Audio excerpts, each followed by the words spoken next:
Fuck is you telling me?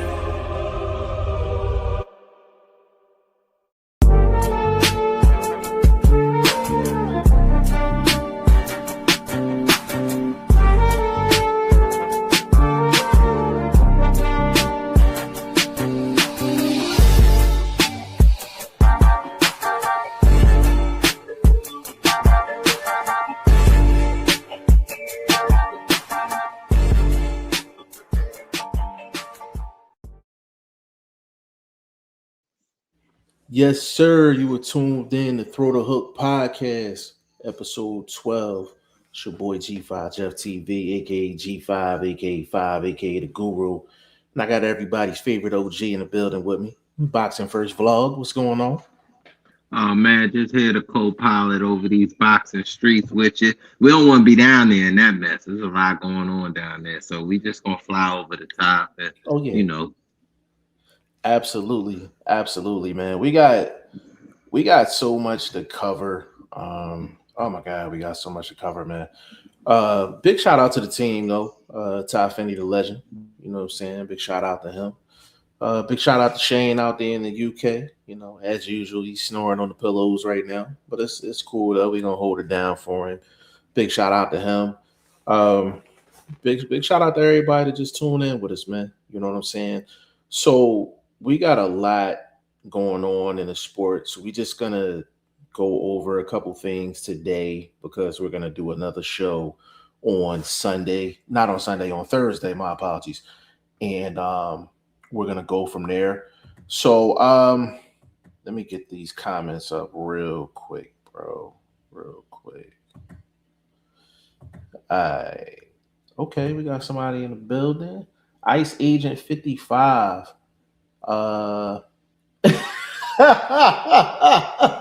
He said they are sending my team to look for Tank now.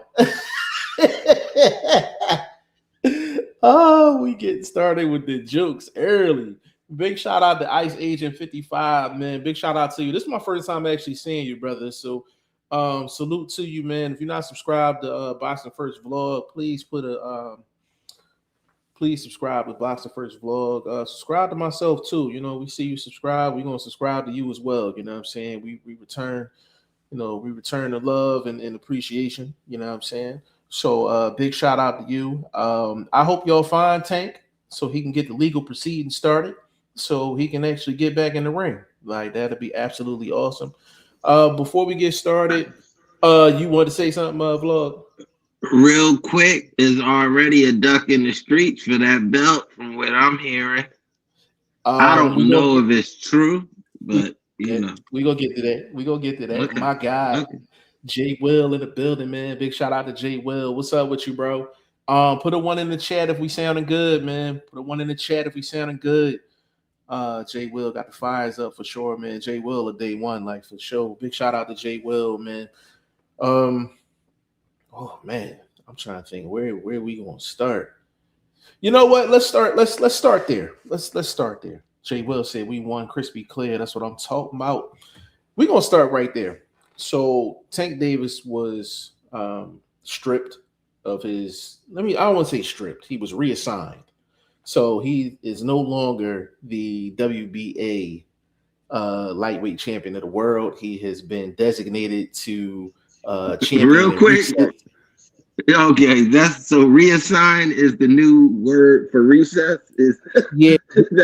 Okay. You know how in baseball they send you down to the AAAs for the injury assignment, and they bring you back up to the majors. It's kind of something like that. You know, they send them down to the D League. You know what I mean?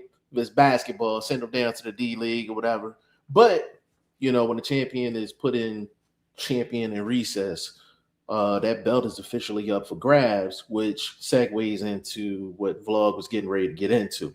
So there are reports out saying that oh man, you want to go with the rumor, bro? I mean, it's a crazy rumor because you rarely get a youngster trying to duck a veteran or older fighter. You know what I mean? It's usually reversed where these old heads usually skating away from these young phenoms on the come up. You know what I mean? And I think personally, if it's true, it's a weight thing. Hold on, give them the names, bro. Give them the names. Young Floyd Schofield and Mother Schofield, as I heard he's called in the streets. They don't call him Pop Schofield. They call him Mother Schofield. Oh my God, man! I never heard that. I never heard that. Bro, they call him Mother Schofield. Yo, that's so funny. I told you I didn't want to be in the streets. I said we doing a flyover. We just gonna fly over. I'm co-piloting today, bro. You got me in the streets. You know what I mean? I got my parachute on. I'm falling down. and I'm assuming we're talking about Kid Schofield and Lamont Roach. Yeah, I'm hearing the duck is reversed. So I don't know if it's true. That Kid Austin is ducking Roach? Yes, ducking that opportunity. So I haven't heard no details. Can you give me a little segue as far as the story? Like what you heard? It was if they were looking for another and they was looking at the Mason situation as a better opportunity for them. The Mason situation? Yeah, like looking at Abdullah Mason. Okay. Yeah, so but I don't know if it's either that or I think it could be a weight situation. If it's an entire we just moving out of this 135 category because he's a big dude. So, but they never really spoke on it. I'm confused. So is it that Lamont Roach and Kid Austin's on the table for Tank's belt and Kid Austin don't want the smoke? Is that what you're basically saying? Yes. Because when he was asked about it, he went into bringing up Abdullah Mason, and the interview dude never kind of doubled back to the Lamont Roach situation. So obviously, you know how they do with the caps and the titles. So they're gonna try to bait you in. So I gave it a listen, and I gave it a few minutes, and he really was actually looking at the Abdullah, and then Pop started talking.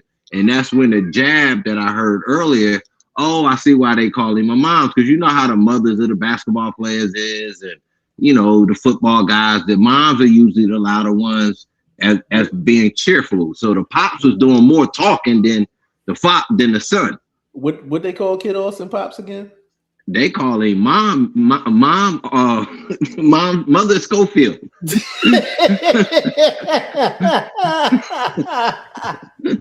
Not me. That's not me. Don't put that on OG vlog. I didn't know boxing over here. Yeah. I didn't know they called him that. That is hilarious. Man, he got a mop on his head, and you know what I mean. I when I was looking at the interview and I seen how he was swinging his wig, I was like, I can kind of see why they put that tag on him like that. That's a bad tag, though, baby. That's a bad horrible tag, bro. That's a horrible tag, man. Jay Will said Kid Austin should be fighting for the WBA belt now. He should be based off of rankings and stuff like that. Absolutely. He said, "Don't tell me Kid ducking." Hey man, I'm listening to my OG. He's saying it sound like he ducking. So I don't know, bro. We gonna have to we gonna have to keep up on that. Jay Will also said Kid Austin really needs to move on from his pops as a trainer. If that's true, follow Norman Jr. move. How you feel about that, bro? As far as Kid Austin moving on to another trainer, kind of following that Brian Norman Jr. path. I got my take on it. I'm glad Jay Will said something.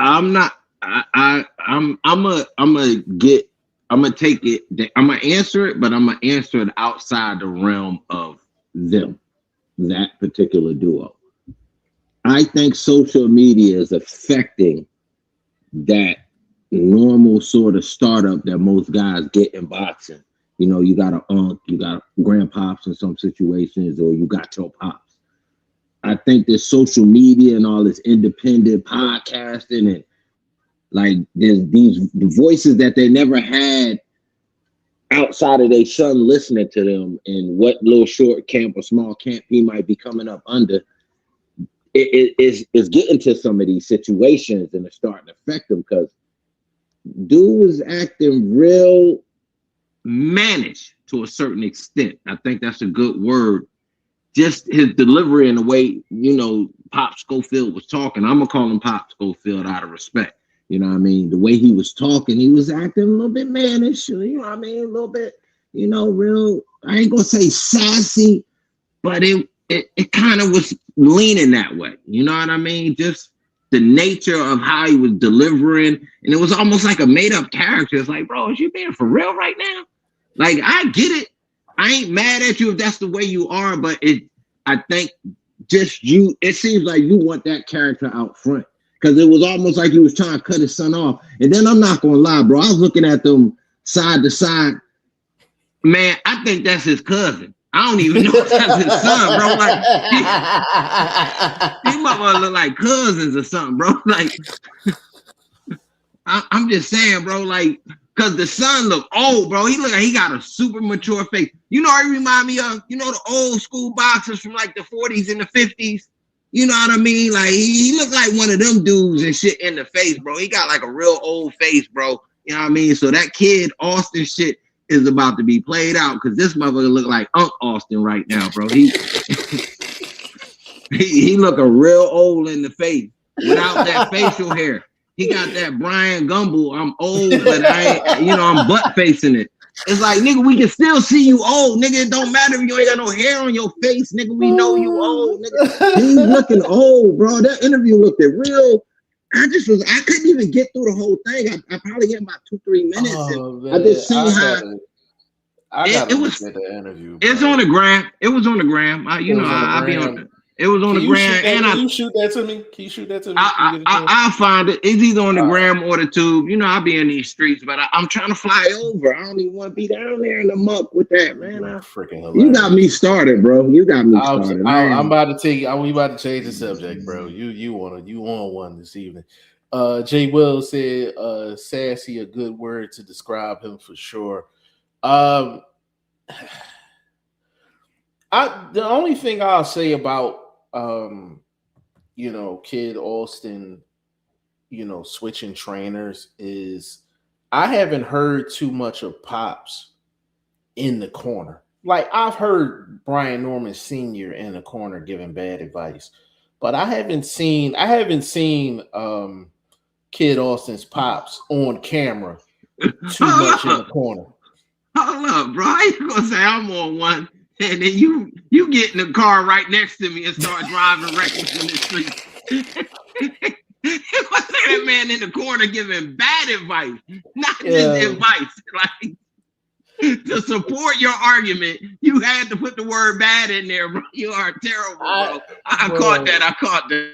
I think he went on AI before the end of each round and was like, what should I say? And just whatever AI told him to say, that's what he told Norman Jr., man. Like, but I've heard Senior, I'm talking Norman Senior. I've heard him in the corner. You rarely seen clips of Kid Austin's Pops in the corner actually giving like sound advice. So I can't really say. But to be honest. In defense of him, has he really ever been in that situation where you think he needs that sort of guidance? I think he's been on the path where it's just that motivational talk as a trainer, Pops trainer / trainer. Like, yo, keep it up. That's what I think he's at. To be honest with you, and this may not be on Pops. I don't, and this might sound crazy, but I think it seemed like Kid Austin has hit a ceiling in terms of in-ring performance. Like, I don't see him getting any like better. I think he's like reached his peak. You know what I'm saying? And I'm not saying that in the sense of like he can't still win fights or he can't be a future champion. I think he kind of just hit his peak in terms of like the style in which he fights. I kind of thought the same with Sean Porter for years. I thought he hit his ceiling as far as his in-game performance, but his in-game performance has won him a lot of fights. So I'm not saying that it's taking a shot I'm just like, if Kid Austin can get better, is he going to get better with another trainer, or has he really like hit a ceiling? Like, what do you think of Kid Austin like inside the ring? Like, how you feel about him? I agree. The Sean Porter equivalent, you know what I mean? In this, out of this young crop, I look at it like that. Like, your style is your style, and it's not much you can, different levels you could take a style like that through. Either he's strong enough and he gonna muscle through these fights, or he's going to get outboxed at some points or whatever. But it's hard to say, you know what I mean? That I mean, what else can you do with that muscle at some point? You know what I mean? He's not fleet of foot. You know what I mean? Maybe you could probably work on the lower limbs to work on the pivot game, foot placement, and the small, minute things. But his boxing style, he's not set up to be a Crawford or Boots. Even I wouldn't even say Abdullah Mason, because Abdullah is a fighter, but he can box. He just hasn't decided to do that early in his career. He decided to fight a lot of these guys. But I think Abdullah Mason has that ability that we talking about that Schofield may be at a ceiling at. He kind of reminds me of like a less, I don't want to say this because it's gonna make it sound like a shot. I'm gonna say it anyway. He seems like a Tim Bradley, but just lower talent. Like, you know what I mean? Like, he kind of fights like Tim Bradley, but it's like lower talent. Like, Tim Bradley had more talent than they're all, these three fighters that we just mentioned, Porter, Bradley, and Schofield, all are similar guys to a certain extent. Like, their strength is at a max. It is what it is. That's why I said my description of him, meaning, can he muscle through? Like, can he do what he did to Kevin Farmer, to everybody, to be dominant? It only time he's going to tell me that, but I don't think he's going to add to it. It's kind of almost like a Spence to a certain extent. You know what I mean? You are what you are. Is that? Yeah, that's a good one too. Because Spence is who he is. Like, he never, he stuck to his plan A was his plan B and his plan C. I agree with that. That's facts. Jay Will said, Kid Austin pulled out of the Shakur fight and Jojo Diaz fight. Now this Roach news is just a bad look. You know what, Jay Will? When you put it that way, When you put it that way, Go ahead, Flo. In defense, and you gotta kind of look at it from both sides of the street when we analyzing boxing like this. He just ran through an OG that was accomplished. Does he need to turn around and do it again? Or is, like I said, the part of the interview I listened to, the name that was brought up was Abdullah Mason. There is a strap over there. So is that the better route for his career? It could be. Well, so it could be a bigger fight for sure. For sure, that's going to be a bigger fight. I think anything affiliated with Tank. I don't think Tank's not. Mason, hold Tank's on, not. Follow me real quick. I got you. Follow me real quick. So I think on the surface, I think Abdullah Mason is probably the better fight for Kid Austin in terms of him possibly winning the fight, because Abdullah Mason is young too. But I think the Lamont Roach fight is more important, because if he beats Roach and Tank eventually comes back, that puts him right in line with Tank. And that's bigger than what anything Abdullah Mason can offer him, even though Abdullah Mason is a champion. So that was just the angle I was going with it. But what you thinking? I would think Tank wouldn't even take that fight, because Tank he wouldn't take the Schofield fight, in my estimation, because it's not equivalent. It's like he's the show.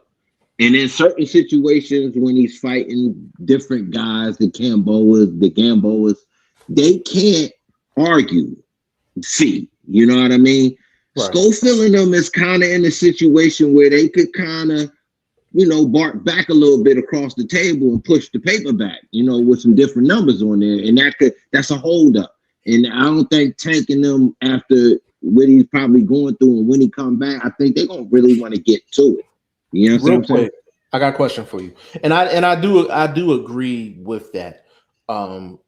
Tank 9 times out of 10 is not going to take a Schofield fight.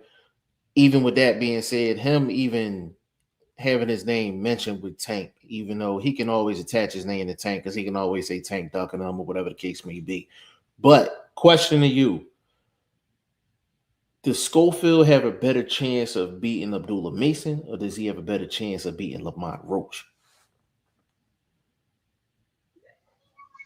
I would say I would agree with you and lean Abdullah Mason because physically, I think he I wouldn't say that he just looks stronger, just naturally able to kind of bully in the ring a little bit. So I think they have an edge based on what I believe their thinking is. We physically stronger. We can go in there and push this dude around. We know he like to go toe to toe, so the chin gonna be there. I think Schofield to have a better chance of beating Mason only because of Mason.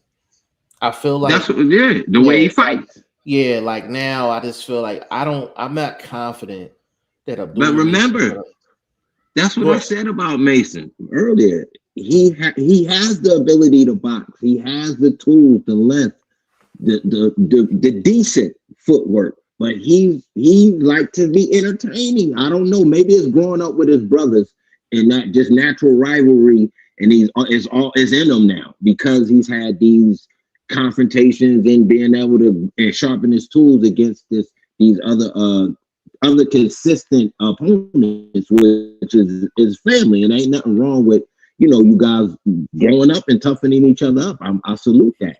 But I think that's coming out in his actual boxing style. You understand? Which is entertaining. So as a fan, I'm with it. But I think he should be going forward boxing more. So that's on boxing them to recognize. I agree. I agree with that. But that's the very same reason why I think Schofield will have a better chance against. I double agree. You know what I mean? We on the same page. Yeah, we on the same page. Jay Will said kid pulled out of Abdullah Mason fight from what I read also. I know kind of like the backstory with that. I think they never really gotten into heavy negotiations because Pops Austin, he put out like a crazy number. Like he put out like it was almost like $2 million. And this was maybe a year or so ago, like a year and a half ago, he was talking like $1.5-2 million. And I was like, neither one of them was worth that. I remember doing a video about that. I don't think the negotiations ever even started because his number was so high. Jay Will, Sean Porter, perfect example of losses didn't deter him from getting big fights. I wish more fighters had that mentality. I think we're getting to that a little bit more. I think we're getting to that a little bit more because, we have guys, take like a Pitbull Cruz. Like Pitbull Cruz has been in big fights and he's been in draws, losses, entertaining fights, and he keeps coming back to the well, and he's getting co-mains, he's getting main events. So we want boxing to get to that point where guys don't feel like the career is over, after one loss. So I actually agree with that. I got my dog, the Boxing Source, in the building, man. He said, yo, what up? Big shout out to the Boxing Source, man. If you are not subscribed to the Boxing Source, please subscribe to him. One of the brighter minds in boxing, does great work over there at the Boxing Source, man. Him and I are definitely going to link up, do some work together for sure. Big shout out to the Boxing Source. But yeah, Kid Austin, man, I think he's going to have to, his next fight should be a big fight, because regardless of what we think of his dad has talked enough to put him in position for a big fight. Is that number unreasonable now? Is that a $5 million fight? Now, let me make sure I got the question right. Combined between the two, the combined 5 million. Yeah, that's what I'm saying. So can he get his I 2 now? Feasible. I think that's feasible. Champ get 3, he get 2. I think that's feasible. Yeah, I think that's feasible. Yeah, to be honest with you, though, I think that's a big fight. I think it's a big fight too, but I think Abdullah Mason deserves a home game. I think Abdullah Mason is a Vegas. He's at that crust of being a Vegas guy. I don't think because he's entertaining. Vegas is about entertainment too, bro. It's about entertainment. Yeah, it's about entertainment, but it's about name recognition as well. And they're not there yet. They're not quite there yet. I don't think they're there yet to hold a main event billing in Vegas. I don't think they're there yet. They close. They about a year or two off. You know what I'm saying? They about a year or two off. I mean, to me, when I think of a young fight like that, I okay, if it's not Vegas, obviously you kind of do get a bit of an older scene out there. Miami, LA. I was thinking more New York. I mean, Barclays. Okay. I'm with you, Barclays. Yeah, because you got that middle ground out there where you kind of got your, your Gen Xers and all of whatever they call it these generations. So I got you. Okay, I got you. Yeah. I think a main event though. A main event. That's a big building. I think they can pull it off, bro. I think they can pull it off, bro. You know what I would do? You know what I would do if I was playing matchmaker? Abdullah Mason, Floyd Schofield, Barclay, main event. You know who I would have as a co-main? Danny. Danny. Oh, Danny is double retired, bro. Listen to me. I know you gotta. I know. I get where you're going. Danny gonna put the fannies in the seats, though. He gonna put the fannies in the seats. I can even figure by the end of this show, I can think of an opponent too. I was just thinking more like you want to feel that's a young card. You want to give these, like, if you thinking card, I don't know how we got down this road, but anyway, we're on it. We're gonna finish. We're gonna make a bust another turn real quick. Yeah, I was thinking young card. I'm thinking the shoe. I'm thinking a Ford. I'm thinking like you got to keep it filled up with this sort of generation feeding into the main event. Okay. Yeah, you know what I mean? Okay. Even if you get a cross fight where it's a young buck going up against a gatekeeper sort of situation, such as the Schofield sort of, Let me throw one at you. Let's go. If he wins on the 31st, Shoo, Cool Boy. Not the New York Philly. You know that's gonna put fannies in the seat just because of the natural rivalry. Bro, I think we done brokered something, bro. Abdullah Mason, Floyd Schofield, main event, Barclays Center. Give me Shoo and give me Cool Boy Steph as the co-main. I think that's selling out. Yeah, we not promoters, matchmakers, but we can put a couple fights together. We can put some fights together for sure. Big shout out to Fredo in the building, man. Big shout out to you, Fredo. He said Andy Cruz will cook Murataya this weekend and wants Abdullah next. You know what, Fredo? I'm glad you said that because we can segue into that, and then we'll get into the main topic of the show. But we got Raymond Murataya versus Andy Cruz this Saturday out there at the Fountain Blue out there in Vegas, man. And I really, really, really like this fight. I know Vlog is gonna do a breakdown and preview of this fight. I'm gonna do that as well. Already up and rocking, baby. Already up. So y'all tap in. I'll give you a little bit since you brought it up. I'll give you a little bit right now. So as far as that fight, like, what's your thoughts on it? Just give us what you're thinking. I'm gonna tell you this. Because I cover boxing from obviously a wagering point, trying to find my lane, and that's my lane. So tap in with me. If you're looking at this fight, just based on what you know about both individuals, the numbers tell you put some money on Morataya. More. You got it. You said it right. You said it right, Morataya. You said it right. Okay, put some money on the boy. I'm just trying to tell you, plus 220. That makes no sense. He's the veteran fighter. He's technically the harder puncher. Body shot game, more diversified punch output. If you knowing this and you're putting some money on it based on the knowledge that I'm trying to give you, we know what Andy Cruz can do physically. But if you're talking about his punch selection, he has 2 to 3 punches that he uses.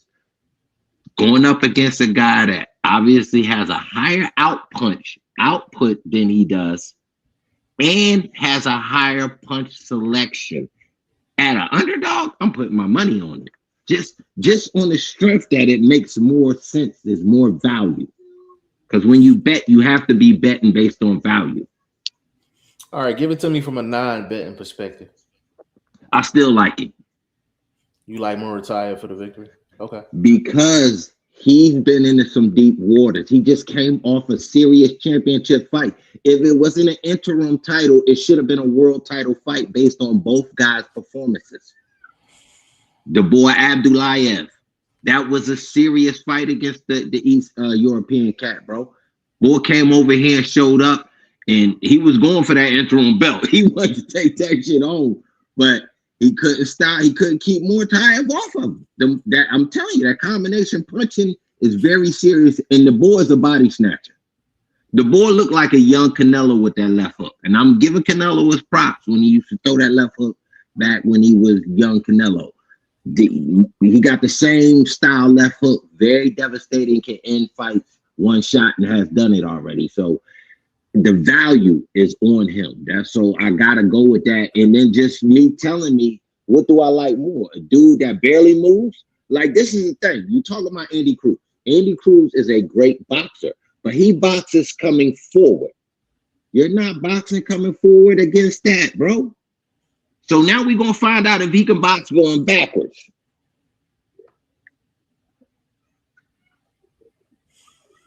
Fair enough. Fair enough. As far as the fight, I think is a fantastic fight. Style wise, I think it is a fantastic fight. And for the people, we cater to all parties. You know, we cater to the hardcore fans. We cater to the casuals as well that's making their way up to hardcore status.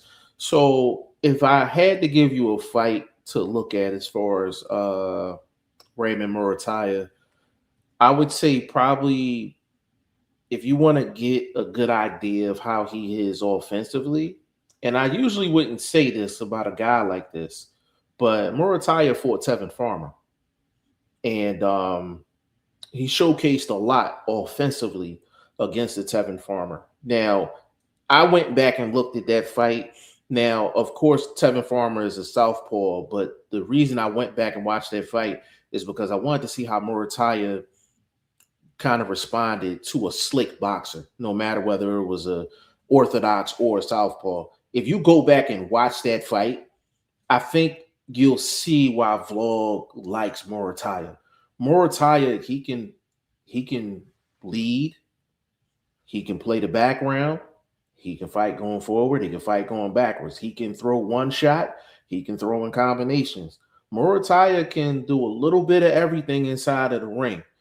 And as far as Andy Cruz is concerned, part of what makes Andy Cruz so special is that he kind of mesmerizes you inside the ring, just with the skill set, with the talent.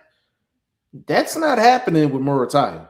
That's not happening with Morataya. Like, he's not going to go in there and be mesmerized. He's going in there. He's throwing shots. He's going to throw a good amount of shots. This is really going to come down to, can Andy Cruz take Morataya's shot? If he can, I like Cruz. But we've seen Cruz hurt before, 2-3 times. We've seen him hurt before. So I think like skill set Can I wise. add to that? Go ahead. Can I add Go to ahead. that? Mortayev has been hurt also. But the difference is what he's done in return. Both men have been hurt, but Mortayev, the way he absorbs it, like he's been on the canvas, got up damn near in the same round and destroyed this dude. So it's that kind of get up that's a little bit, I think, a bit of an edge. Even though, like we said, you just said Cruz been buzzed, but I think it's a different buzz when you're getting hit by Raymond.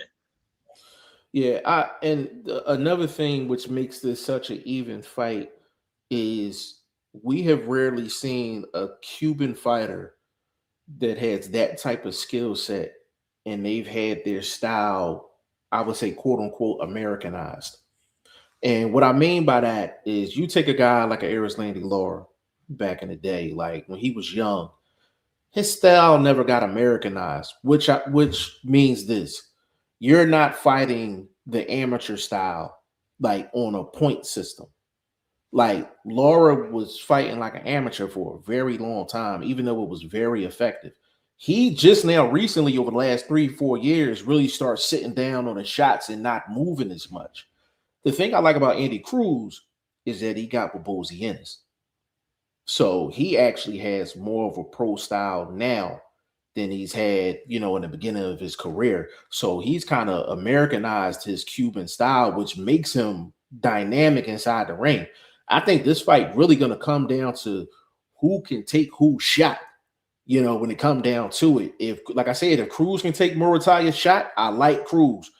If he can't take his shot, he in for a long night. He's in for a long night. Betting wise, Murataya at +2 something. That's some good odds. Let me get in here real quick. Let me get in his comments real quick. Fredo said Cruz is 30 with that Cuban background. He is no normal newcomer. I agree with that, but that's what makes this fight so entertaining, Fredo. That's what makes it so entertaining, man. It's close to a 50-50 for sure. Let me rebut that. The knowledge acquired in the pro level is completely different. I agree with that. Because the way, let's be honest, the way he beat Kyshawn Davis, you're not gonna win many pro fights like that. The judges are not going to like this. It's just judged differently on a pro level. He was more aggressive in that fight. It wasn't very efficient. It wasn't very clean. It was just he kept coming forward and he pressed him. That's a different style, and he's doing that in the pro level now. But it's not the same competition that he's doing it against Rohan or Bohan or Human or whatever the boy name was when he was on the turkey card when they was all outside for like 9 hours and shit. That card, that was a serious little fight before he got old boy up out of there because he got clipped in that fight. So this is a different level of pressure. It's a different level of wear and tear that your body's used to. So like I said, old boy just came off a war. Him getting hit again is not going to be nothing new. Body's kind of in that groove. And I just think it's not going to be an easy night for the boy Cruz. And it's no like that.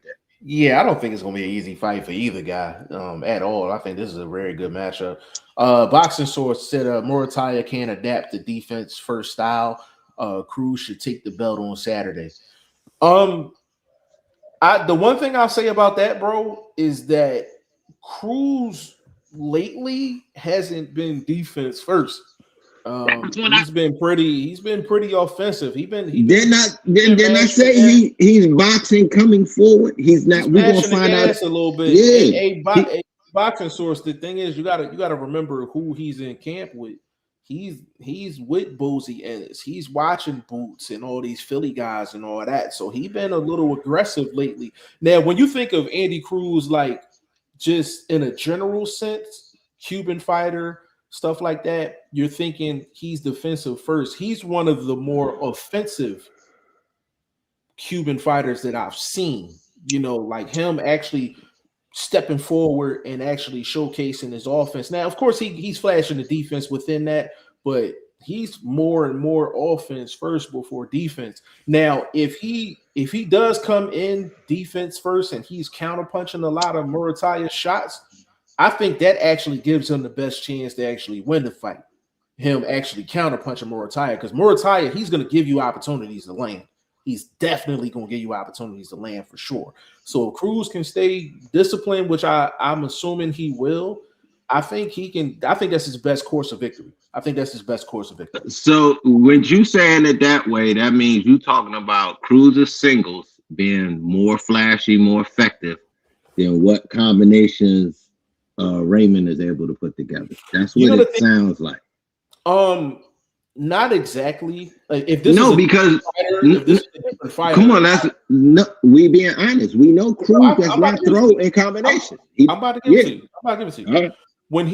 When Cruz counters, a lot of times Cruz won't counter with just one shot. Usually he'll counter in 2s and 3s. A lot of times, if he's not countering, he throws a lot of single shots. That's why I said I think him countering is actually his best course of action, because when he counters, he's countering in 2s and 3s.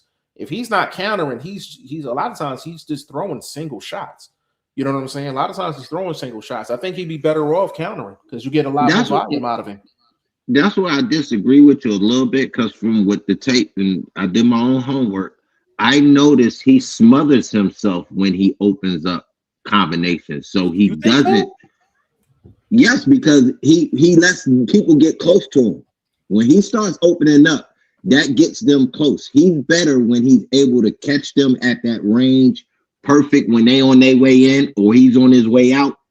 That's what I noticed. I could be wrong. Everybody sees things a little bit differently, and I'm not saying you're wrong when I'm right. I just I kind of saw it. Like I've seen him throw the combination, especially in the I believe it's Rohan or Wuhan or something of that nature. It was on the Turkey card where they was outside. It was outside fight.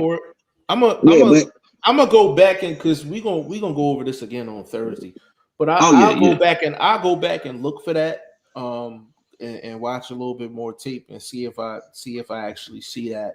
Boxing sources said if Top Rank didn't lose that TV deal last July, we most likely would have seen Murataya have a defense before taking on Cruz. I agree with that. I agree with that 100%. I agree with that.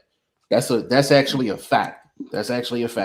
So you think so you said he would already had a world title fight, because you're not counting this past interim, because it technically okay. Correct. So that's why I agree with it. Okay. In this corner podcast, man, salute to the team. Big shout out to Ty Finney, the legend, man. Big shout out to you, bro. He said salute to Jemel Herring winning his debut BKFC fight.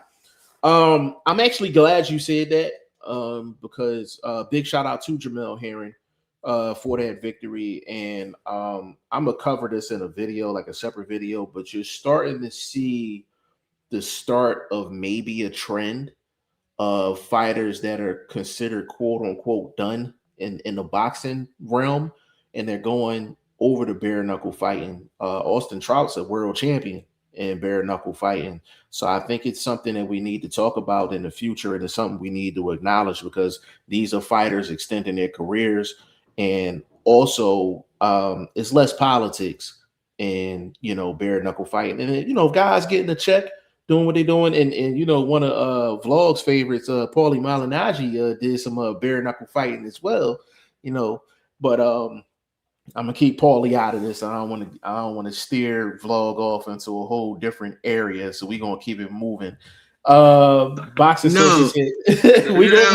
I'm back. Hold on. You brought it up. I put up a post the other day. It popped in my mind. I don't know why. The last time an American white male was in the top pound for pound rankings was over a quarter century ago. Paulie Malignaggi was in that group along with Kelly Pavlik and somebody else, but I just thought that was interesting. I remember Kelly Pavlik. I think at one point was in people's top 10 pound for pound, especially after him winning the middleweight title. I don't remember Malignaggi being in anybody's pound for pound. Check my post. I'm just reporting the news. I seen your post. I seen it. I felt the same way when I read it. I was like, I said, but Pavlik, yeah. I was like, Pavlik, yeah. He was considered. You know who I thought could have been on there at one moment? Not that I think the list didn't recognize because he kind of lost in that big opportunity with Joe Smith. He was on that little run. Joe Smith Jr. He was on that. Joe Smith, I think. He was on that run to kind of hit that crust of the pound for pound. I mean, personally, I don't think so. I think when he went on that run, he was, and it was all within like a year and a half. Like he was on that run where you could have had him as either comeback fighter of the year or even fighter of the year. When he was on that run. But no, Joe Smith went on a nice little run. Big shout out to Joe Smith too. Big shout out to him. Big shout out to all of them. But in my post, I just commented that I think they lost it to the MMA. Like with that, that was the era. Like MMA was really making its claim and saying we here to stay, sort of thing. So I think that's what happened with as far as the American white male is concerned. It just popped in my head. I'm a boxing head, so I think about off-brand shit. So I got you. Boxing sources said, yeah, he stepped forward with the style that Bozy implements, but he still adopts that defensive style. Is not like how David Morrell fights, as an example. You know what? I'm glad you said that. I'm glad you said that. That's a good comparison too. And that's exactly how I look at Andy Cruz. Andy Cruz offensively fights like an American fighter, but defensively he still has his Cuban roots. And I think if he has kind of mastered both, I think he's going to showcase it against Murataya. Murataya has that type of style where if you're a great counterpuncher, you'll be able to show it. But then he has enough holes defensively. If you want to step forward and actually put some stuff together, he'll give you that opportunity too. Like Murataya is like the perfectly flawed fighter. Like he's a good fighter, but he has enough flaws to where if you're very good or you're great, you should be able to get to him. And that's why I'm so intrigued about this fight, man. One of his flaws is also could be looked at as an advantage. Having a chin is overlooked in boxing a lot. So if you're able, that's what I brought up in my video. I like you said, who's going to be able to deal with who in my estimation? And I think just too much. If you're getting hit more than you're hitting, in the long run, to me, you're going to lose. Yeah, absolutely, and that's why I say part of this fight is going to come down to who can take whose shot over a sustained amount of time. Like I think that's going to have a lot to do with it, with this fight because. And then Murataya is a good fighter. Murataya is a good fighter, man. Good fighter. Real quick before we get into that last topic, rounds. Who's been in the deeper waters a few more times and body adjusted and things of that nature? Just bringing that up. It's a lot to look at. It's a lot to look at for sure. Lance Meyer, 4057 in the building, man, said, "Yo, what up with you? I might be wrong. It's my first time seeing you on here, man. Please subscribe to Boxing First Vlog. Please subscribe to my channel as well. Once we see you, we're gonna subscribe right back. We're gonna show the love right back. You know what I'm saying? To get into probably like the last topic before we get up out of here is Kyshawn Davis. He's fighting Jermaine Ortiz January 31st, and he had an interview with Andre Ward and Roy Jones, two legends in the sport. Big shout out to both of them.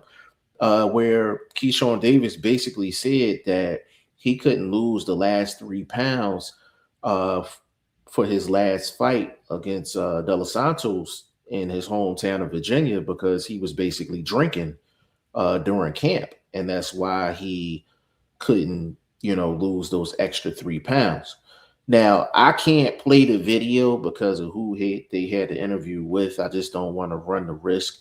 But Bernie the Boxer was doing an interview with Mill City Boxing. Big shout out to Mill City Boxing. And Bernie he basically said that was cap. He basically said that was cap. You know, in terms of Keyshawn saying he was drinking during camp, because the way their camps are structured is very difficult to be doing something like that, and the team don't know about it.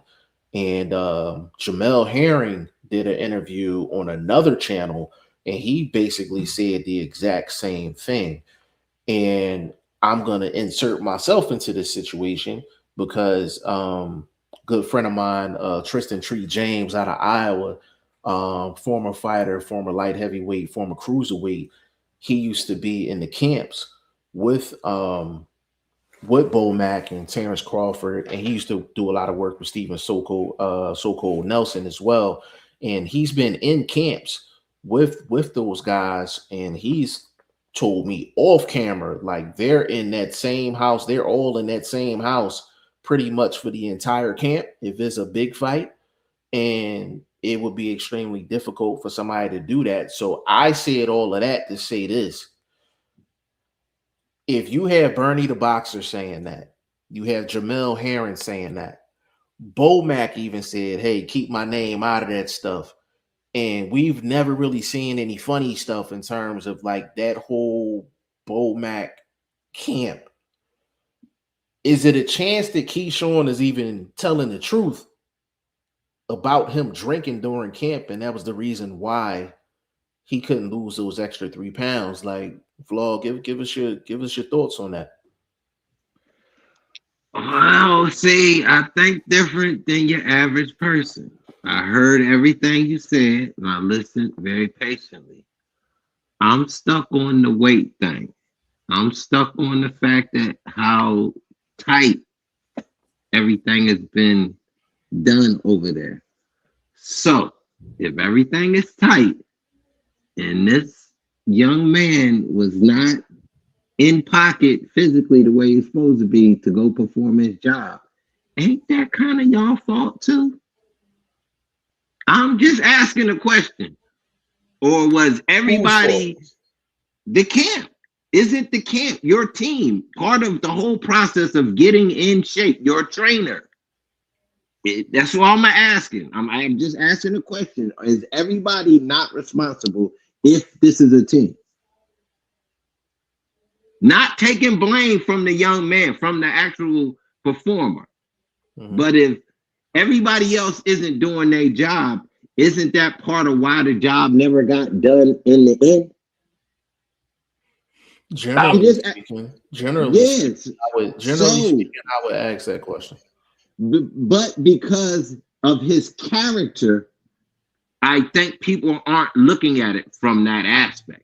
Because of how, I won't say flamboyant because that's the wrong word, but that the way flamboyant is, the way we understand that to be, he's out there. This generation of these young kids, this internet, and just, you know, wanting to be that guy, even if you haven't proved that you're that guy yet. You understand what I'm saying? So I think people are overlooking that because of the talking and the jaw jacking that he's been doing lately. You know what I mean? If that's the way you're going to promote yourself. But I'm just asking a question that has to be talked about. So, because look, there has to be a split for a reason. Did he feel like everything that was going on with the build up for Crawford and Canelo take steam away from whatever he was trying to build up and develop actually in the gym? So do he feel like, all right, well, I'm not even going to push it the extra mile because y'all not here to really support me pushing the extra mile because of whatever was going on with the Canelo Crawford situation? Could that be a factor? I think all roads lead right back to Kyshawn. Well, I'm gonna tell you why though, because even you take away the drinking, even that example you just gave, it'll go back to Kyshawn not being a professional. He's not taking his craft serious. I don't give a damn what's going on with Bud, Canelo, Bomac or whoever. And it's Bomac and 2 other trainers. So it's not just Bomac. The fact that Kyshawn actually went through the process. Now, let's say, take the drinking out of it, right? Take the drinking out of it. Let's just say the drinking's not an issue. He came in 3 pounds overweight. Drinking's not an issue. So generally speaking, we're going to think, okay, this is a combination of the fighter and the camp. We're not going to point at one party and say it's one party. But because, like you said, because all the barking Keyshawn's been doing, and the way he portrayed himself, even on fight night, the way he portrayed himself, it just wasn't professional. So I think even if it was the camp, people aren't even willing to give him the benefit of the doubt if he wanted to put that out there. And it just makes Kyshawn look bad. That's why the 31st is so important for Kyshawn. Like, not only does Kyshawn have to win this fight, he got to be impressive and win this fight against Jermaine Ortiz. It is very important for him to show up and show out on the 31st, because there's a lot of questions with Kyshawn, however you want to look at it. It is, because let's just say the drinking's on the table. Let's say the drinking's on the table, vlog. If that's the case, I done took a drink or two. Vlog, you done took a drink or two. If you took a drink last Tuesday, that wasn't the first time you took a drink. And neither was it for me. So if that's the case, how many times has Kyshawn actually been drunk in camp? Is he drinking right before the fights? Is he drinking on fight night? That's what I'm saying. Like, he would have been better off not saying anything about the drinking thing, because it just opens up a whole can of worms. Opens up worms. Go ahead. Now, I said what I said, right? Mm-hmm. As trying to cover both sides. We boxing pundits. We just not like, I'm team A, team B. We talking the whole realm of boxing. Mm-hmm. He back. He in these streets doubling back. He not exactly saying it wasn't the drinking, but what he's saying now is I'm talking too much, because what I'm doing is actually giving them shade. And from how you discuss that camp, they solid. They handle business. They not with no nonsense, whoop-de-whoop. You know what I mean? Win, lose, or draw. Obviously with Herring and other fighters like that they deal with, everybody ain't buzz. So obviously they not dealing with all winners, but they all handle business and they tight with it. Is it what I'm saying is, I think all the jaw jacking that he's doing now is getting closer to fight. Now I think he's trying to reel that character back in, because the last statement is, and this is out of his own mouth, I'm talking about too much personal stuff, and that has nothing to do with the fight. And that's what the last words I heard out of his mouth. So I submit it to his age, bro. I submit that the excuses is something that you can he's in that age group where they hit the club and they all with the jewelry and all it, the quote unquote bling bling. That's more, back when I was still, little young pee-wee. But anyway, that's back then, the bling bling. But that's basically what they judge him for, as that type of era fighter. So I think it's just undisciplined, like you said, which led to that. Maybe a bit of fear. Yeah, and I think I think another thing is, I don't think he expected for the people in the camp to respond the way they did, because even though Bernie the boxer made his point clear, he showed a lot of love to Keyshawn in that interview he did with Mill City Boxing. Showed him a lot of love. Jemel Herring did the exact same thing. Showed him a lot of love. Bomac just didn't get into it. He was just like, "Yo, just keep my name out of that. I don't want nothing to do with that." So and people that this way, just to add on to what you're saying, you don't want to put your quote unquote friendship with Stevenson in the middle of that. And I think that's another thing as well. I think you know what it looked like, bro. I think he said it in the interview, and I think by the time some OGs came up to him, was like, "Yo, you probably shouldn't have said that." Bernie the boxer and Jemel Herring already responded to it. And I think he just doubling back, because he didn't have to say that. He could have just said, "Hey, it didn't go my way," which he already said. He already said, "I take full responsibility." He didn't have to get back into it. But I think two things can be right. I think he just spoke on something, and that was a little too personal. He spoke on it, and he didn't have to. And Bomac could have went there, and he decided not to. You know what I'm saying? Like, so I think Keyshawn just need to lock in. He just need to lock in for the 31st because that's a very important and very important fight. Hey, we know boxing is 85% mental, 15% physical. If your mind ain't into it, that body not gonna respond. It has muscle memory to a certain extent, bro.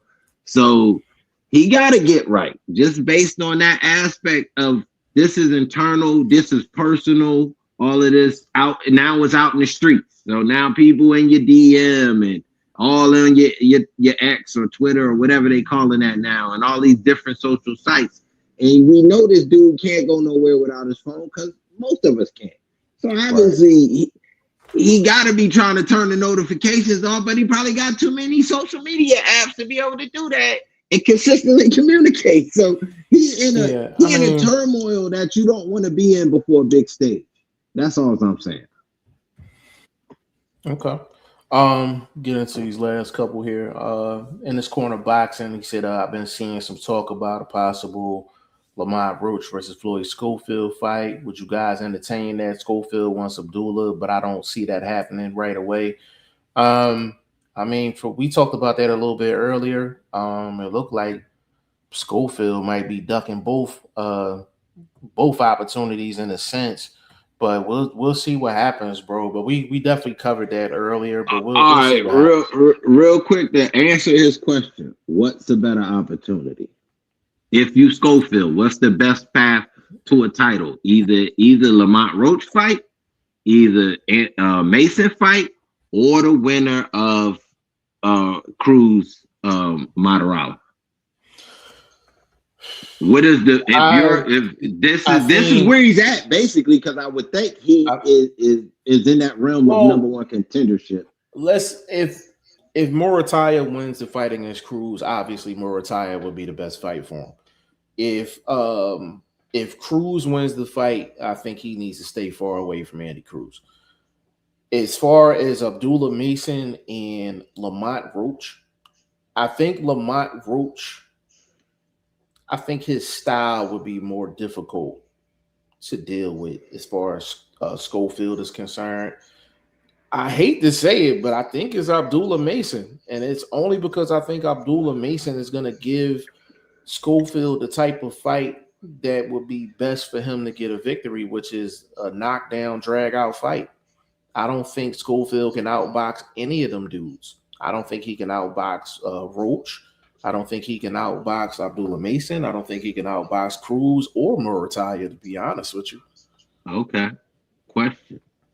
Can he outfight any of them? Because we know, well, that's how I analyze him. I don't analyze him as a traditional boxer. He's a fighter.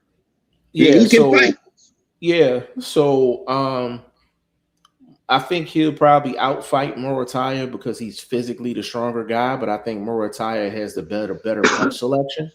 I think he has much more punch variety. I don't think Andy Cruz will even give him the opportunity to fight him.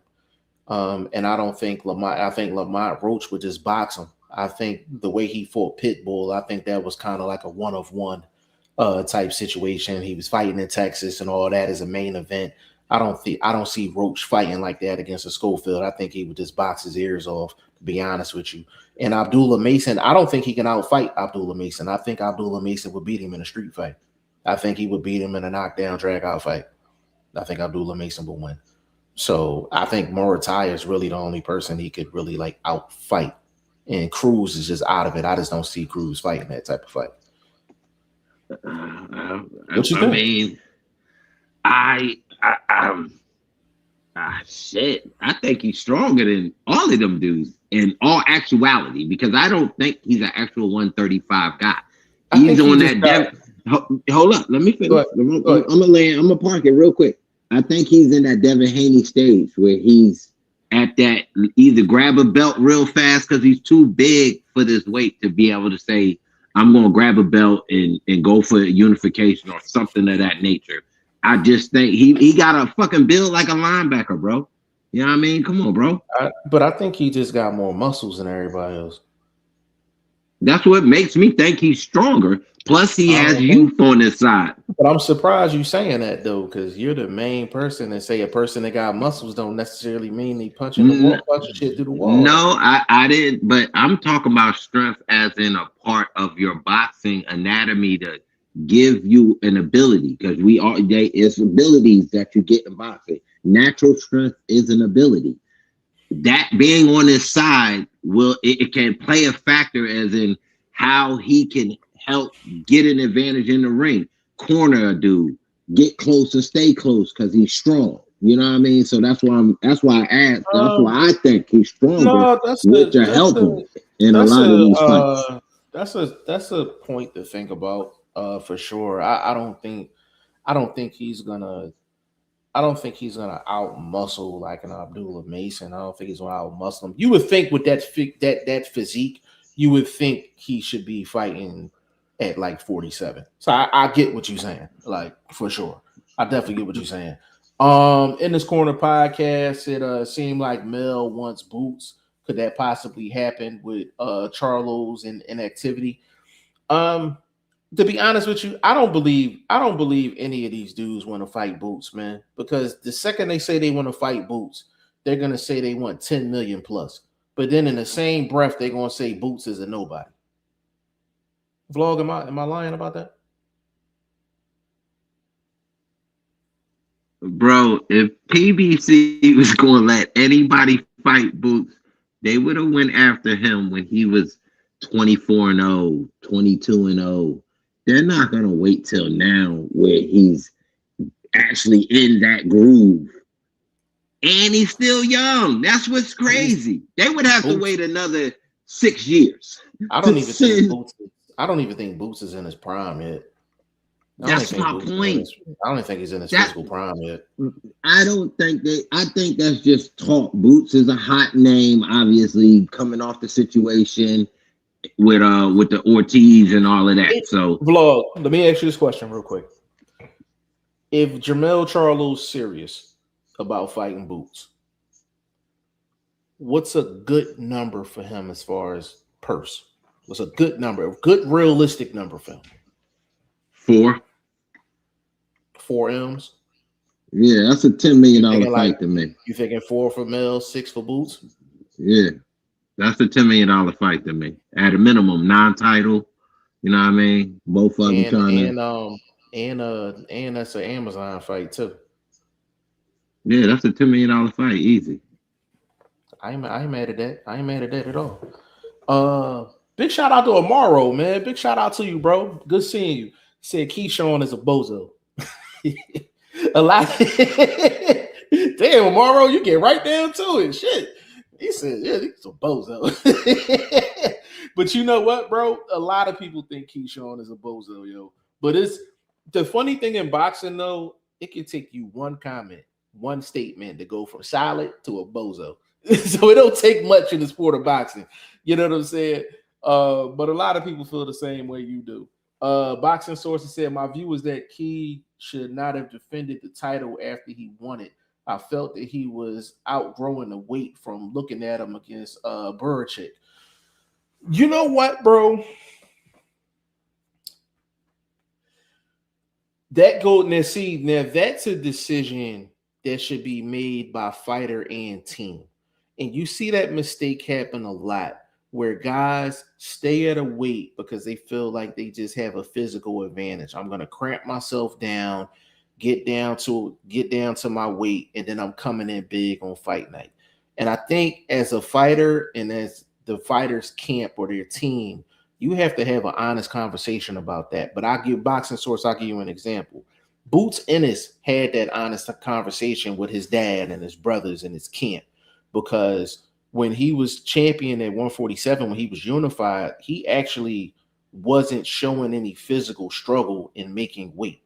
He looked exactly the same at every single weigh-in. But behind closed doors, we all knew Boots was outgrowing the weight. And on top of that, he was the IBF champion as well, so he couldn't rehydrate like these other guys do. He had 10 pounds. He had 10 pounds to rehydrate. So when you're the IBF champion, that's an added stress to your body because you can't rehydrate 15, 20 plus pounds.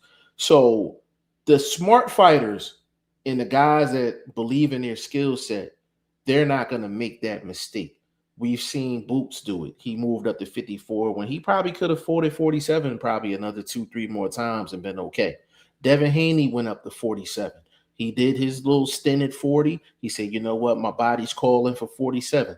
I got to get up to 47. They made a conscious decision as a team. They believed in his skill set. They believe he can win against anybody. So the weight doesn't matter. So if that's the case, Boxing Source, Keyshawn should have sat down with Bomac and them and even his promoter and said, you know what? I just won this championship. I'm going up to 140. Like that even goes back to professionalism, your camp, being in sync with your camp and things like that. I actually, now looking at it, he probably should have just shot straight up the 140. He should have just shot it straight up the 140. Go ahead, Flo. You know who probably knew that? It was like, I'm probably in a way going through the same thing. Stevenson. Because you see, he out of there. He went right to 140. He ain't even playing no more games with it. So you push it too far, you might hit the wall in the wrong fight. That could make you look bad. And it's actually, well, which happened to him, but it can actually happen inside the ring. Hey, bro, can I speak on something real quick? Listen, I think another reason why these guys are doing that is because 140 is serious. 140 is serious. And I think these guys are looking at 47 and they going just like this. Birdman hands. They like this with it. They seeing food up there at 47. Now, I ain't talking about Devin Haney. You know who I'm talking about. Our good old friend Mario Barrios. And our good old friend Ryan Garcia. Rolly Romero. I mean, Rolly ain't an easy out, bro. This is a different Rolly in my estimation. Hey, yo, who went? Hey, yo. I'm just hypothetical.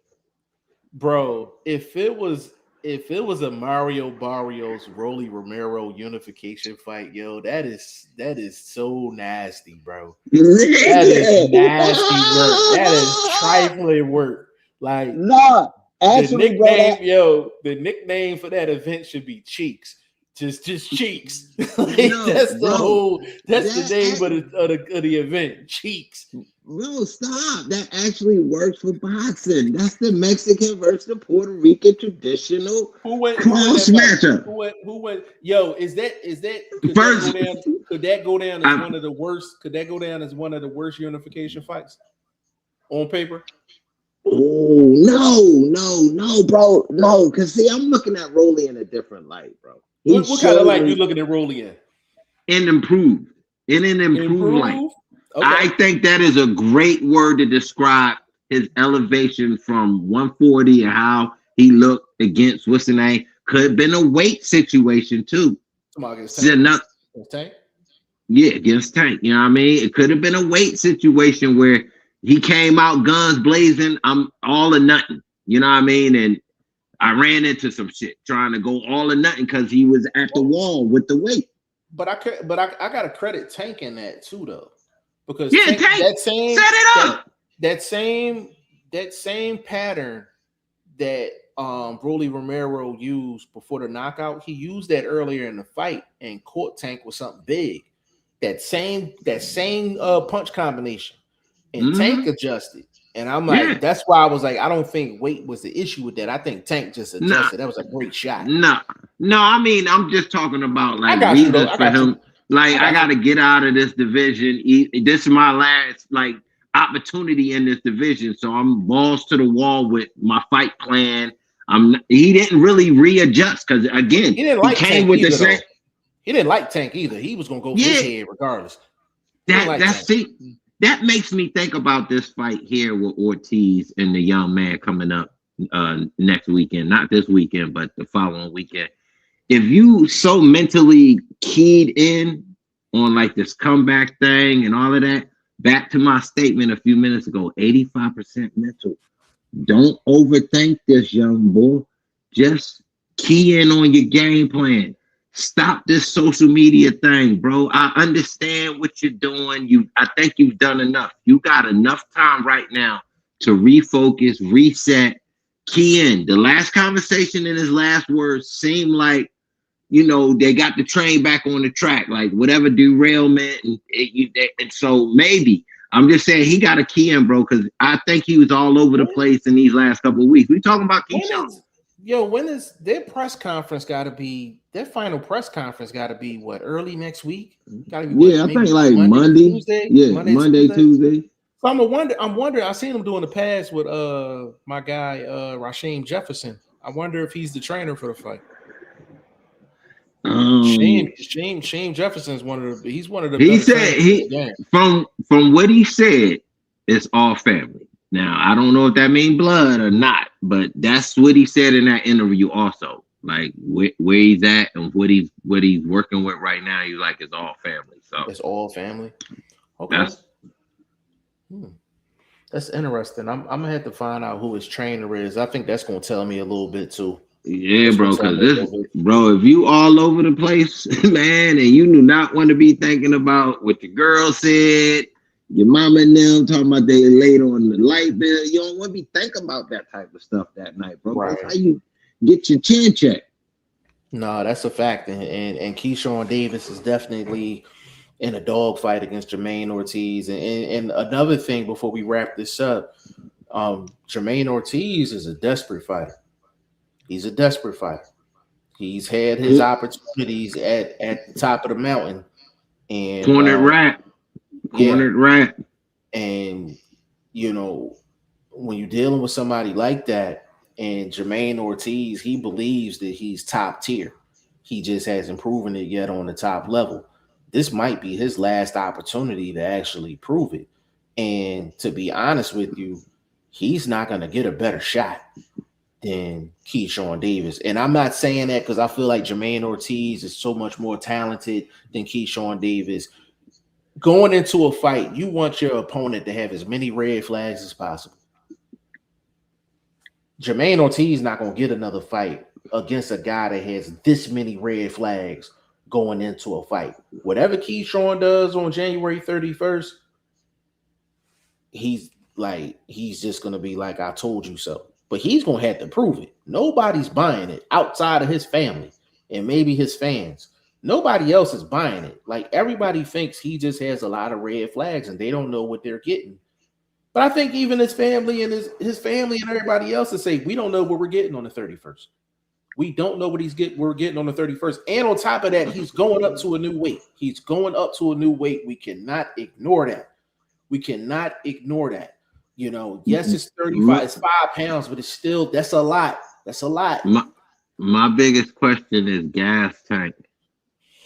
Again, it's the same question I brought up in the Andy Crew. You talking deep waters against a guy that's been in them waters a few times and is bringing that experience, and it may be a slight edge to some people, but the smallest thing can change fights, bro, especially on scorecards. Can I add this real quick, bro? And this goes towards the gas tank question. People's gas tanks don't go down to half tank and down to E if the opponent don't give them a reason. If your opponent not putting in no body work, if your opponent's not applying physical and mental pressure, if your opponent's not landing good shots early on in the fight, we ain't got to worry about no gas tank with Kyshawn Davis. Kyshawn going to be right there if Jermaine Ortiz is not throwing them hands and putting combinations together either. So just as much red flags as it is with Kyshawn Davis, it's technically the same amount of flags with Jermaine Ortiz as well, because we keep seeing the same product when he steps up in competition. The same product. We've seen it against Teofimo Lopez. We've seen it against Lomachenko. He gets to a certain point and he stalls out. He get in that left lane. He get about 80 miles an hour. He ain't going above 80. He not going above 80. That's a V6. He got a V6 engine when it comes down to offense. He got a V6. You get to these higher levels, man. You got to be at that V8, that V12, that vehicle. When you see it behind you, you just switch lanes. You just let them go. Jermaine Ortiz hasn't shown that yet. He hasn't shown it. I don't know if he got that in him. I don't know if he got that gear. I don't know if he has it. If can't nobody's antics pull it out of you, it could be the run that the young man has been on. It's something could like that fire. This is why I said it's a mental thing. So it's hit and miss. What the reaction is, we waiting. That's why we waiting to see the fight. But the build up and how they gonna come out, I come out guns blazing. Quick question: if Jermaine Ortiz loses this fight, similar to how he lost the other fights, is he gatekeeper status? And that's crazy because I was thinking the same thing. Is he even too young to be a gatekeeper? Which is mad crazy because he's still young. He what is he, mid 28, something like that? I don't even think he's 30 yet. That's what I'm saying. So he mad young to be a gatekeeper. Can you be a young gatekeeper? Can you be a young man? That is. I mean, he got, but with his list of fights, it could be possible because he has a decent resume. Probably one of the best resumes at 135. How old is Broner? Broner? Yeah. He probably ain't he like 48 or something? Adrian Broner. I ain't talking. What are you talking about? Yeah, the way that mother run, he been around like 48 years old. Yo, he said Broner 48. I had acting like somebody drunk grandpappy, man. This dude is a super duper. He like the corner lounge guy. Like, oh yeah. Like, I don't I don't know how old he is, bro. Ain't he mid 30s, 35, something like that, 36? Yo, he is that dude at the bar, like, hey man, just give me one more drink, man. I'm gonna get up out of here. That's Broner. That's Broner. I'm clipping this. That part's definitely coming out as a clip. Back to my point though, Broner's been quote unquote a gatekeeper for a couple years though. So he but I would say that but this young boy a little younger. And he don't have the look of a gatekeeper, basically, physically. Not judging him as a man, but just he don't got that wear and tear. But it's like obviously, if he loses his fight against Kyshawn, he's obviously not elite. So it's like I think his performance, because if he looks back good enough, he can actually move up to 140 and look for some wiggle room. Like try to find, you know what I mean? I mean, not 140, 147, because his body type is another dude that. I got one for you. Can Jermaine Ortiz beat Dalton Smith right now? Oh, hell no. Oh, hell no. Oh, hell no. My guy. Oh, hell. That Dalton Smith we just saw. That's all I can go on. Hey, hold on. For the people that's watching it may not be familiar with Boxing First Vlog and myself. I'm notorious for doing this. I will bring up certain questions just to make sure him and I are our planets are aligned. That was one of those situations. I had to make sure my guy and I are thinking the same. I was going to say like it's no way he don't beat any of the champions at 140. Nah, especially in a situation like that, he would have to do that on the road. Oh hell no! Oh hell no! He ain't got a chance. Because I'm thinking if he doesn't beat Keyshawn Davis, who can he beat at 140? Between a good fighter and a champion, like who can he beat? Now, I don't know if he can beat him, but I think it would be a good fight. Him and Roach probably would be a good fight. I think Roach beats him. Possibly, but if that was like let's say Roach grabs the belt and he needs a number one contender after he grabs the belt against whoever, that. I could see, that name coming up. You know what I mean? Just Pitbull think Pitbull will mop him? Ortiz. Your man, yeah. I give Ortiz a chance in that fight because Pitbull is he on that Canelo. He going backwards. He not even killed. He taking a step back. His dirtiness is coming alight a little bit more. He's doing it a little bit earlier in fights. A little bit more frustration. Hey, bro. I had a couple. I forgot to tell you this, bro. I'm actually glad I remembered it. You remember that? I got hit up a couple times. Remember your take on Lamont Roach being fighter of the year off of 2 robberies? Yeah. I'm not gonna say who, but I got somebody hit me and said like your fighter of the year shouldn't be rolling around on the ground after a knockdown. I don't want my fighter of the year looking like that. So when Pitbull knocked him down, what was that, the 3rd round? I mean, I've got some pushback as far as that. I'm just, bro. But what happened? Did he get up and finish the fight? I'm with you. And to add, is there an argument that he won the fight? Absolutely. Thank you. That's why I believe in common sense consideration, you can't overlook two performances that can arguably be judged wins, which automatically would put him in the top 3 for beating both those guys in the same year as fighter of the year.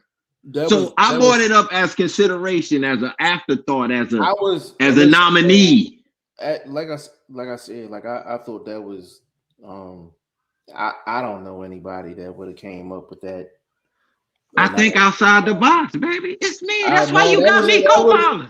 Yeah, that was definitely one for the history books, like for sure, man. But we have so much stuff to cover on Thursday. We're gonna get into the Raymond Murataya and Andy Cruz fight more in detail. Of course, we got Khalil Cole and the Philly guy Jesse Hart on that card as well. We also have Madrimov is on that card as well. So that's another fight. And we also have Xander Zayas fighting on the 31st. And he got a home game too. That's a home game for him, unification fight. Also, Pro Box card is on the 30th. Nice Pro Box card. Gonna have to look into that as well. I'm trying to think who else. Of course, Keyshawn and Jermaine Ortiz. We have Carlos Adames and Ammo Williams. That's on the card. We got Jarrell Big Baby Miller fighting on the card as well. I feel like it's another fight I'm forgetting. I'm forgetting the fight. I know that boy Aziz. He fighting over the boy from over there across the pond. They got a little card going on too, so he got a little comeback coming. Yeah. So it's a lot going on between this Saturday and the end of the month. And the end of the month, man. It's I hate it because I'm like the Pro Box cards always seem to get overshadowed, bro.